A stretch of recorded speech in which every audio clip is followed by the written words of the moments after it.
on Acast and wherever you get your podcasts. This is Rebalance with Kamal Santamaria.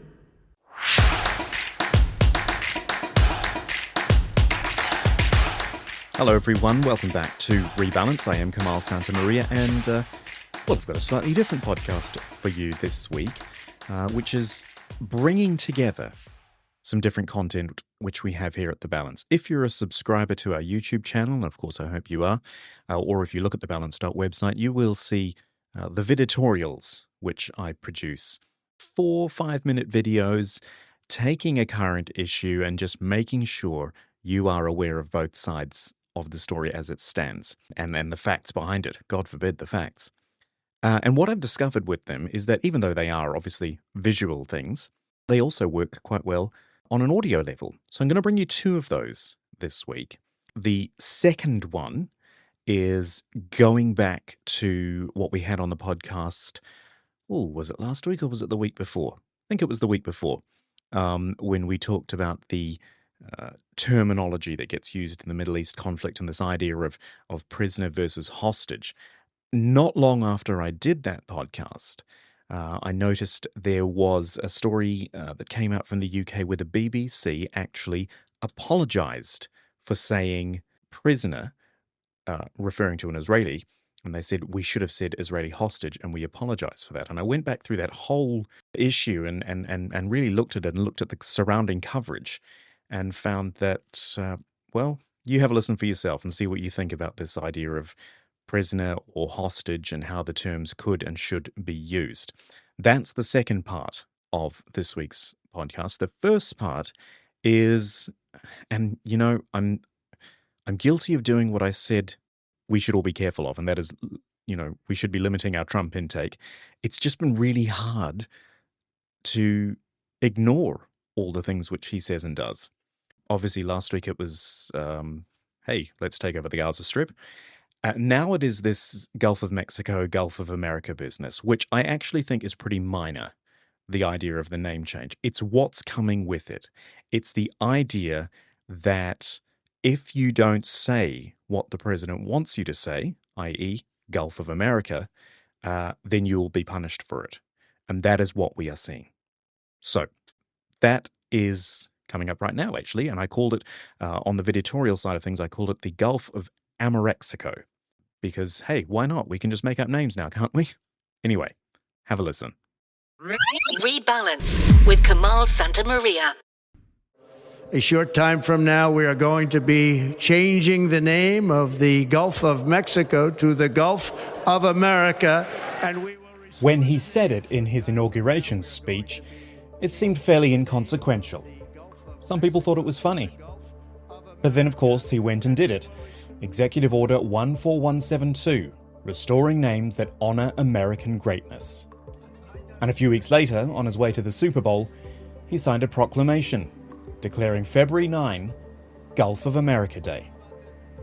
Really, it was all just posturing from President Donald Trump, making America great again through name changes. It didn't need to become a thing. The White House demanded that the AP follow the name change. When it did not, an AP reporter was barred from an Oval Office event. The AP protested the Oval Office ban, saying it impedes the public's access to independent news and violates a provision of the Constitution.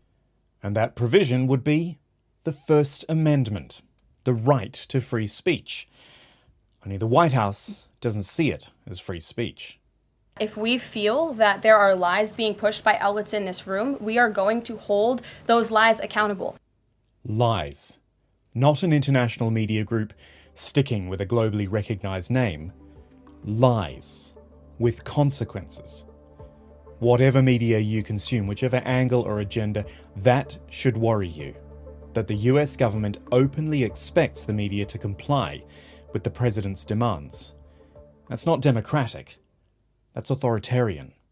And it is a fact that the body of water off the coast of Louisiana is called the Gulf of America. And I'm not sure why news outlets don't want to call it that, but that is what it is. The Secretary of Interior has made that the official designation in the Geographical Identification Name Server, and Apple has recognized that, Google has recognized that, pretty much every other outlet in this room has recognized that body of water as the Gulf of America, and it's very important to this administration that we get that right, not just for people here at home, but also for the rest of the world. The rest of the world? Well, let's see how, for example, Google is recognizing it. If you're using Google Maps from anywhere that's not the US or Mexico, then you'll actually get both names, an international compromise. But when I put myself into the United States via a VPN, it's now magically the Gulf of America. And, unsurprisingly, when changed to a Mexican VPN, it's back to the Gulf of Mexico. As ever, it is all about perspective. Actually, there's a similar disagreement on the other side of the world, in the Persian Gulf. At least that's probably how you heard it described during the war there in the early 90s. But switch on a VPN in an Arab country, like the UAE, and it's now the Arabian Gulf. To get around this, some organisations and media simply opt for a non-specific, the Gulf, which of course pleases everyone and no one at the same time. Now, this also raises the question of who does make these decisions. When it's within a country's borders, yes, the government can issue name changes.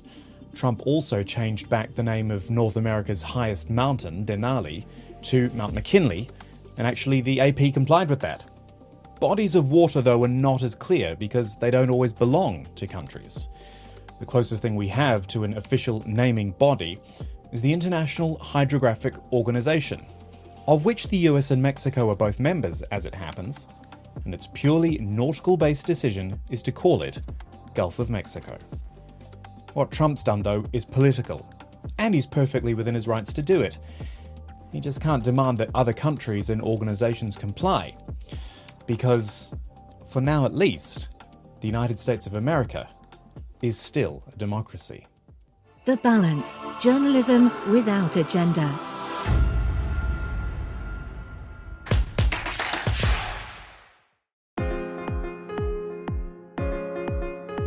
Terminology, particularly in the Middle East conflict, is a contentious issue. Terrorist versus gunman, army versus defense force. These are things we've looked at before on The Balance because, invariably, one phrase becomes the default while the other lands you in hot water. And the latest is hostage versus prisoner, now that hostages and/or prisoners are being released in Gaza and Israel.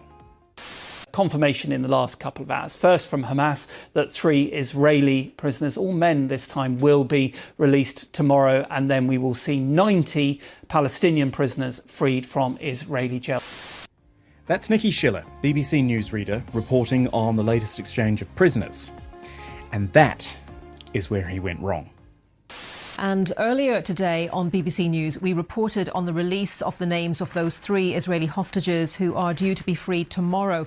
At one point in our coverage, we mistakenly called the hostages prisoners, and we would like to apologise for that error. Now trust me, no one in television news likes making on-air apologies, especially if you're the one having to read it, like Anita McVeigh did there. My question though is, did that need an apology? Officially deeming it a mistake and an error, when it was, to my ear at least, a fairly innocuous moment. That 3 Israeli prisoners, all men this time. Really, it seems like the BBC's just drawn more attention to the whole thing, which of course the right-wing British press love because, well, let's just say that BBC bashing is something they really, really enjoy. So either someone in BBC management felt the terminology was wrong, or it violated a newsroom edict on how to refer to Israelis taken by Hamas, or there was pressure, maybe a complaint from an Israeli official or a Jewish lobby group, or the BBC was just worried about accusations of bias, which wouldn't be anything new, because whatever the BBC does, it gets accused of bias, from either or even both sides. But whatever it was, the discussion wasn't limited to that one occurrence. Here is Hussam Zumlot, the head of the Palestinian mission to the UK, basically an ambassador, speaking to the BBC's Martin Croxall. Martin, we need to agree on the terminology here. You call the Israeli side hostages and you call our side, the Palestinians, prisoners. And the Palestinian people, when they are described as prisoners, it gives the impression that those are criminals who have been convicted in a court, which is not the case. No, in a lot of cases, the majority in fact, Palestinian prisoners are people being held by Israel without charge or trial under something called administrative detention. So how can you really be a prisoner, officially, if you haven't been found guilty of anything? It's just like they've been rounded up.